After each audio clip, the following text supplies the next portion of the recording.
കർമ്മവും നിർമ്മലമായ എന്തിനു വേറൊരു സൗരഭ്യം?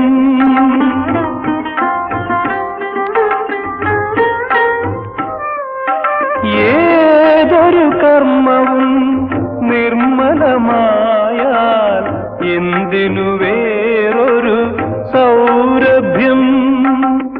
മാനവഹൃദയം പൗർണമിയായാൽ എന്തിനു മറ്റൊരു സൗന്ദര്യം? ഏതൊരു കർമ്മവും നിർമ്മലമായാൽ എന്തിനു വേറൊരു സൗരഭ്യം? വരണ്ട ഭൂമിയിൽ കുളിർമഴ പെയ്യും കറുത്ത മുകിലിൻ ജാലം